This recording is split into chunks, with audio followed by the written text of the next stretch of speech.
eu nasci em 94. Eu já tava, Antes de eu te assistir, você já era muito presente na minha... Porque minha mãe sempre falava muito, assim. E ela contava algumas histórias, tipo, de tudo. Inclusive, assim, bem nessa 94 foi o ano que o Ayrton morreu. Então, foi um Foi. ano, pra mim, que o meu nome aconteceu muito também, né? E minha mãe me contava as coisas inconformadas, assim. Tipo, eu lembro 2 casos específicos que eu lembro é disso. E agora eu assisti o documentário da Daniela Pérez. E era uma história que, assim, eu não vivi, mas eu era muito presente, porque minha mãe falava. E eu lembro que ela era indignada com a história do Ayrton Senna, mas vai chegar lá. E você tá fazendo reality agora, mas a sua vida inteira pública, ela já era meio isso de um reality. As pessoas acompanhavam. Antes de falar em reality, a minha vida já era, né? Participavam. Só que tinha uma diferença. Eu fico imaginando se eu passasse tudo o que eu passei, porque, olha, Lucas, isso que a gente está conversando, um monte de gente nem sonha. Tem gente que não sabe nem quem foi o Ayrton Senna. Né? Então, eu acho isso um pecado, porque ele é um cara tão brilhante que todo mundo tem que conhecer. E assim que o Vitório teve uma certa idade, eu já contei para ele, já mostrei fotos, já mostrei vídeo, já falei quem ele era, como ele pilotava, o amor que o mundo tinha por ele, em especial o nosso ídolo, enfim, contei de tudo. Mas, naquela época, eu tinha que dar uma entrevista aqui, esperar sair, ver se a pessoa tinha sido honesta com todas as minhas respostas. Por isso que eu priorizava programas ao vivo naquela época, porque aí ninguém podia editar o que eu estava falando. Mas nem sempre eu ia só em programa ao vivo, às vezes eu dava uma entrevista escrita, então eu tinha que esperar sair a revista ou o jornal, aí saiu alguma coisa, às vezes, que não tinha nada a ver com o que eu tinha falado, aí eu tinha que ligar lá e pedir direito de resposta, aí demorava mais uma semana para eu dar a resposta e mais uma semana para sair a minha resposta. Então, eu vivi uma experiência de reality num ritmo muito diferente. Eu fico imaginando se fosse hoje com as redes sociais. Porque é uma influência tão profunda da rede social na nossa vida, pelo menos na minha vida, na sua também, quem está assistindo a gente aqui no podcast sabe do que eu estou dizendo, que não tem mais como a gente descolar da rede social. Então, assim, a Fazenda, ela é o fenômeno que ela é, não só porque ela está na TV, mas porque ela está na TV, porque ela está na rede social, porque ela está na boca do Brasil, porque os brasileiros gostam, porque a gente se apaixona por isso, se apaixonou pelo formato A Fazenda. Sim. Né? Então, é uma coisa muito louca, porque uma coisa está junto com a outra. Imagina eu viver tudo que vivi, das pessoas me julgando, apontando, porque eu passei por essa experiência do cancelamento sem existir essa palavra. Né? E um cancelamento injusto. Injusto e preconceituosíssimo. Quantos restaurantes eu entrei e eu vi caras feias? Carão. E ela está entrando naquela época, assim, sabe? Quantas vezes não me chamavam pelo nome e todo mundo sabe, nunca escondia, eu não tinha um pau para dar num gato, era dura, não tinha dinheiro para comer um pastel, fui viver de favor em Portugal para conseguir recomeçar minha vida aqui de novo. Foi meu anjo da guarda, o doutor Antônio Carlos de Almeida Braga, sempre falo dele em todas as entrevistas, ele faleceu há pouco tempo atrás, mas eu não deixo de falar, porque gratidão é uma coisa que você não aprende, ou você tem ou você não tem, e eu sou extremamente grata ao Braga e à família dele, mas assim, eu não tenho problema de dizer o quanto eu senti falta de carinho, de cola e de grana, em especial grana, porque se às vezes você é muito querido e tudo, mas quem que paga as tuas contas? A conta está passando lá todo mês, e aí, como é que você faz? Eu não tinha trabalho, então assim, eu passei por um processo muito dolorido, sem ter culpa nenhuma, sem entender. Era uma menina, né? Eu tinha 19 anos quando eu comecei a namorar o Ayrton. Então, para lidar com o tamanho dele, também eu demorei para entender. Porque, para mim, ele era meu namorado, um cara amado no mundo inteiro, esportista, tricampeão mundial. Mas nem eu sabia do tamanho real dele e nem ele. Ele morreu sem saber o quanto ele era amado. Isso eu tenho certeza absoluta. Sim. Então, eu passei por uma provação num momento em que eu tinha uma chance só. Dar entrevista e falar quem eu era, e esse foi o grande trunfo, era participar de programas. Durante um ano, o que eu fiz na vida foi dar entrevista. E eu gostava, porque era uma chance das pessoas me conhecerem e pararem de me tratar daquele jeito que eles me tratavam. Isso enquanto vocês namoravam ou depois da morte dele? Não, depois da morte. Não, enquanto eu namorava, estava tudo lindo, maravilhoso. Mas ainda tinha um julgamentinho, tipo, mas tá aí, com ele, mas aí... Mas aí, na verdade, as pessoas que fazem isso, elas falam mais sobre elas do que sobre a gente. São os valores delas. São os valores delas. Então, assim, achar que o Ayrton não era digno de escolher uma namorada, né? Então ele não era inteligente o suficiente para saber se eu gostava dele ou não. Você está questionando o cara, você não está só me questionando, você está questionando alguém que tem o tamanho que tem, né? O poder que tem e o amor que tem pelo mundo todo. Então, assim, de verdade, isso nunca me incomodou e não me incomoda até hoje, essa postura, porque eu realmente não compro esse barulho, eu não como essa pilha não entra em mim. Isso eu aprendi com meu pai. Filha, não vista uma roupa que está apertada, porque ela não é para você. Isso serve para tudo na minha vida, né? Então, isso não me pega. O que me pegava era as pessoas questionarem, depois da morte, a minha vida, quem eu era, o fato de eu não ter dinheiro, pelo fato de eu ser pobre, pelo fato de eu ter um irmão que acabou falecendo em 96, que fez escolhas extremamente erradas na vida dele. E a gente, que culpa tinha de ter eu tinha um irmão super drogado que acabou contraindo o vírus HIV, que naquela época também era motivo de preconceito. Então, assim, foi pesado demais aquela barra, Sim. sabe? Para mim, para minha mãe. Porque quando você fala, pô, mas grana, mas a grana alivia muita coisa. Ela tira do seu ombro muitas coisas. Então, hoje eu posso dizer com tranquilidade que eu sei a diferença de ter dinheiro ou não ter.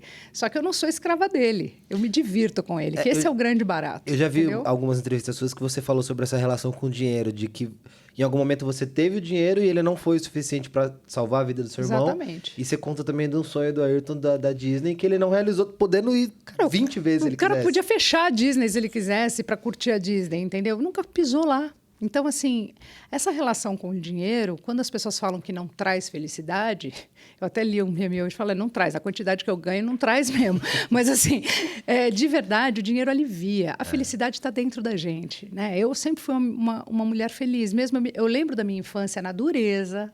Minhas férias eram Zé Menino. Eu ia na biquinha, feliz da vida, comprar um doce. Mas era tudo contado. Então, assim, para a gente conseguir ir para Santos no final do ano, passar uma semana, era um ano de economia para fazer essa viagem. Alugava aquele apartamentinho kitnet 50 quadras da praia. Vai todo mundo junto, vai todo mundo, soca a família. Soca a família, mete colchão no chão. E assim foi minha vida. E eu me lembro da minha felicidade disso. Eu lembro da minha felicidade de ver pato com o meu avô na rua, que era o meu passeio de final de semana. Ele pegava na minha mão e me levava a ver pato na Sabesp, porque a gente morava na Lapa. Minha casa está lá até hoje. Hoje a Lapa é chique, mas na minha época não era. Na rua que eu morava, não era chique. Hoje o bairro cresceu, valorizou. Gourmetizou a Lapa. Gourmetizou a Lapa, o negócio tá fino lá. Mas eu tenho essas memórias. Eu sempre fui assim, eu sempre fui de bem com a vida. Sempre fui. Nunca me lamentei, porque eu acho que é assim que eu vou ser a vida inteira mesmo. Por pior que as coisas aconteçam, porque elas acontecem.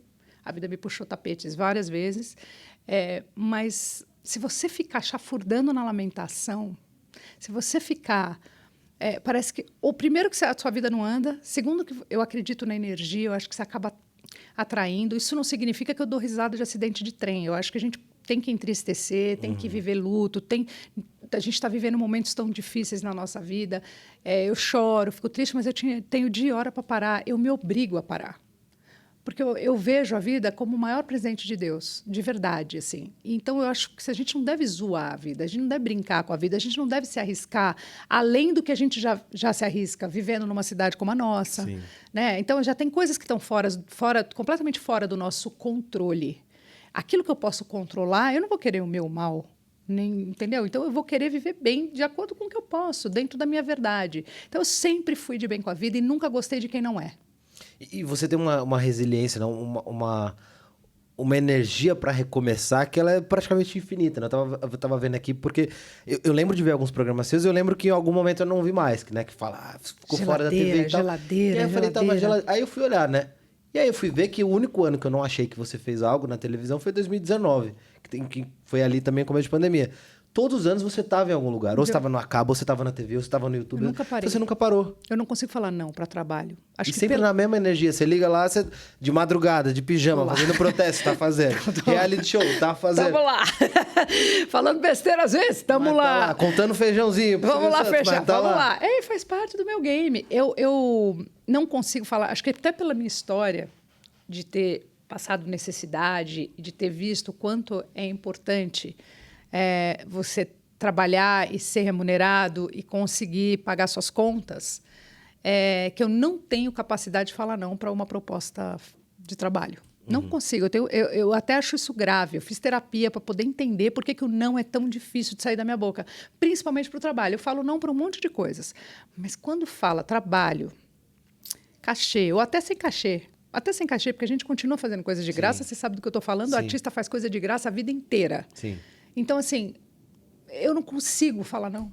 Se eu tô com a agenda livre, eu vou dar meu jeito. Ontem mesmo eu falei, não, eu vou priorizar esses dias que eu ainda não tô pegando tão pesado. Eu vou dar uma priorizada aqui no meu descanso, porque eu sei que é importante para mim, porque eu vou pegar no batente até o Natal e não vou parar. Então, assim, deixa eu dar uma... Aí tocou meu telefone, pô, tem um evento aqui, em cima da hora mesmo. Falei, olhei no relógio, falei, quanto tempo? Tem que ficar aqui 45 minutos. Olhei para um lado, olhei para o outro. Falei, vou fazer uma maquiagenzinha sozinha aqui rapidinho, vou dar um pulinho lá, né? Dar um beijo, ver uma galera, já dou um oi. Fui. Não aguentei. Fui. Quando teve algum trabalho que você falou não por algum motivo, você falou, nossa, devia ter feito cabeça. Eu não tenho essa história para contar. Eu não tenho essa história para contar. Eu só falo não, por exemplo, por uma questão contratual, que aí não depende de mim, aí dá até um alívio. Porque eu falo, bom, beleza, não posso. Olha que ótimo, não posso por uma questão contratual. Olha que delícia. Tantas vezes. Mas eu não dou esse migué. Entrevista, não sei o que eu falei, então, o Record não vai estar liberando. Aí, não vai. Quer que eu mande e-mail? Não, já mandei. Não vai liberar mesmo. Você nunca viu eu não dou migué, não dou esses migué. Quando eu vou mesmo. Quando eu não vou, eu já sei que eu não vou porque não me liberou. Mas assim, eu sou catiteira, né? Eu gosto de trocar ideia, eu gosto. Porque eu acho que aqui, por exemplo, eu vejo outras pessoas, a gente sempre acaba trocando uma ideia. Você eu vejo pouco e a gente se encontra sempre nos realities, mas eu tô sempre. O que eu falo pra você? Você não quer cuidar das minhas redes? Você não quer trabalhar comigo? Quantas vezes eu te falei isso? Eu lembro quando eu saí, você tava me esperando no Faro pra fazer o. Eu queria colar nele, porque eu acho que você é tão bom. No que você faz, eu sempre fui sua fã, eu fiquei encantada com a sua participação na Fazenda e falei isso para você no Faro. E eu continuo falando aqui para você, porque eu sempre quis que você estivesse perto de mim de alguma maneira. E a gente acaba ficando perto porque você está aqui, está trabalhando, mas ainda vai chegar o nosso momento, porque eu sou assim, eu presto atenção em algumas pessoas, eu mando direct para participante de reality, olha a vergonha. Eu mando, tô aqui, tô te vendo. Mesmo que a pessoa nunca me responda, mas eu mando. Pode ver aí os participantes de BBB, de Fazenda, de Power Couple. Antes mesmo de eu apresentar, eu tava te mandando um coraçãozinho ali, porque eu dou aquela catitada. Você tá sempre ali atenta. Então, porque tem gente que eu quero ser amiga, né? Sabe assim, que você fala, puta, que vontade de ser amiga dessa pessoa aí. Ai, que delícia. E a gente só se encontra passando o bastão ali, né? Bastão, e tá você saindo tenso, eu entrando tenso, e é tipo o quê? 10 segundos que a gente se encontra ali. Mas aí também, eu já tô ali há muito tempo, eu acabo não ficando ali com você pra gente dar umas risadas. Porque o gostoso também é você poder curtir isso, gente. Porque quando acaba, desliga a TV, acabou, puf, acabou ao vivo. Não é que acabou o programa, o reality está lá bombando. Então, às vezes, eu não saio do meu camarim, está rolando uma treta. E eu parei com o meu trabalho, eu corro pro meu camarim e fico lá.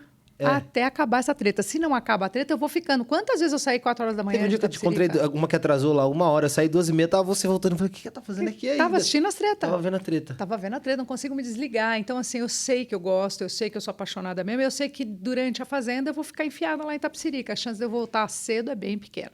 E aí acaba lá final de dezembro. Natal, né? Com o pé no saco do Papai Noel já.